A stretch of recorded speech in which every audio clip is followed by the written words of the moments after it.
parent having a child who needs surgery, it can be a really scary prospect. Yeah, you want to be able to comfort and encourage your kid to help keep them happy and calm, but often the worry can come from not knowing exactly what to expect. So we asked our mid-morning pediatrician, Dr. Gigi Chawla from Children's Hospitals and Clinics in Minnesota, to share a little advice on preparing kids for surgery. Dr. Gigi, thanks for coming in. Thanks for having me again. So surgery is scary. I mean, just the word, you hear it and you think, gosh, going through, for an adult it's scary, let alone for your own child. Exactly. And I think, you know, a lot of parents' fears get overlaid onto their children. So definitely something to be concerned about. What are kids most scared about?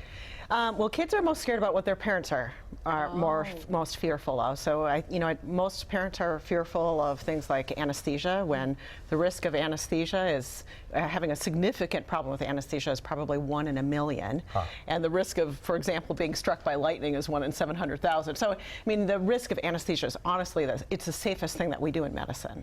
It's fun going through the Children's Hospital, and when you actually take tours of different hospitals around the country, they all do such specialized things to help make it less scary. So what are some of the things that you've seen? Exactly. So we have child life experts. We do about 22,000 surgeries at Children's each year. So we have child life experts that are really devoted to making sure that the kids' experience is really a fun experience and not a scary experience.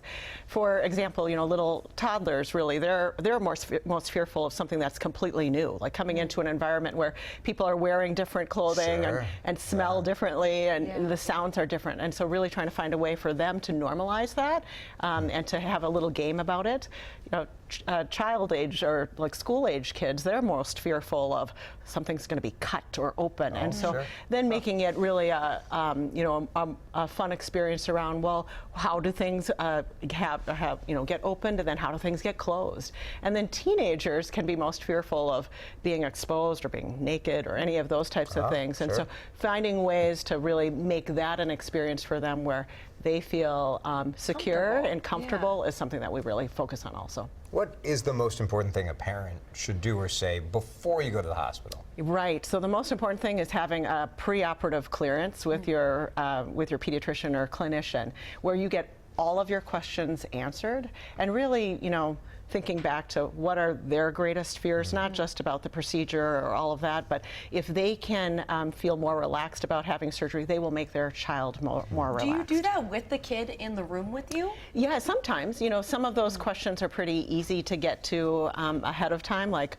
when do I need to stop eating or drinking to make sure that my child is, safe to have their procedure. Those types of questions can happen in front of their child. But if there are some of those things like, oh my gosh, is this the right thing? I'm so nervous about this or that. Those are probably conversations that should happen when your child is out of the room, distracted by another, a friend or even our medical assistants, for example. What about the friend group? Not all of us will have a child in this circumstance, but all of us probably will know a child or a family going through this. Right. How important is that kind of support group? Yeah, I think that's a really important thing to bring up, and being a good friend and being supportive of, and making, little get well cards, or just alerting your kids' friends to what might be going on as a parent. That can be super helpful too.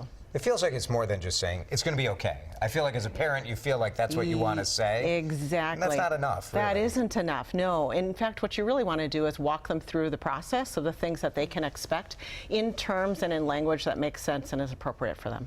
This is all, really great tips, and I think hopefully something that you won't have to go through, but if you do, it's good to know. All right. Thanks, Doc. Thanks for having me.